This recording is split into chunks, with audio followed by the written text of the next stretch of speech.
Hi, today we're going to learn how to de-season a carbon steel pan. There's so many videos out there on seasoning these pans. What happens when you get a little bit extra buildup that you don't want?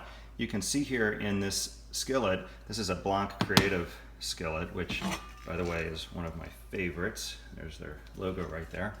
And this is the 12-inch.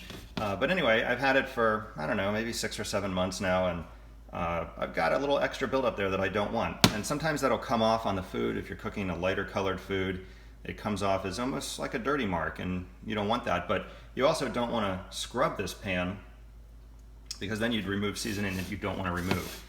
So here's how you do it. We're going to put some oil in there, and we're just going to cook the hell out of 2 eggs. And I'm going to concentrate those eggs right on the spots where I want to remove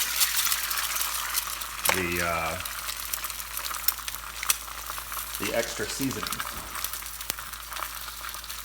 So we'll let these heat up, and they might stick a little bit, but that's okay, because that sticking is going to remove that extra seasoning. It'll lift right up when we scrape it. Let's see how well this pan is seasoned around the edges here. Nothing sticks. It's really fantastic. This really isn't to cause it to stick any less, because you'll see that these are not going to really stick. What we're going to do is just completely ruin these eggs, and then I'll show you when we're done. That removes that extra seasoning that you don't want in there. It actually improves the pan. So I've got this still on high. Whoa, we are really killing these eggs.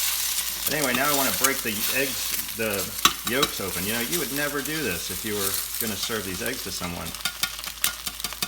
We're just going to throw them out or give them to the dog. But here's what happens. I'm going to turn it down just a little bit, but see, now it's starting to stick. There we go. That's what we want. We want it to stick. And what it's doing is it's only sticking to those spots that have too much seasoning built up. And when we scrape that off, I'm going to rub it in there a little bit, it lifts that seasoning right off. And you can do this as many times as you want. The more you do it, the more it evens out the seasoning on the pan. I kind of stumbled upon this while I was ruining some eggs one day. But let me clean this up, and I'll show you what it looks like when it's done. You're going to be amazed. Okay, there you go. You can see all of that extra seasoning has been removed, and that pan is ready to go again. So if you want to remove some extra seasoning from a pan, just ruin a few eggs. The process works really great. Thanks for watching. Please subscribe to my channel.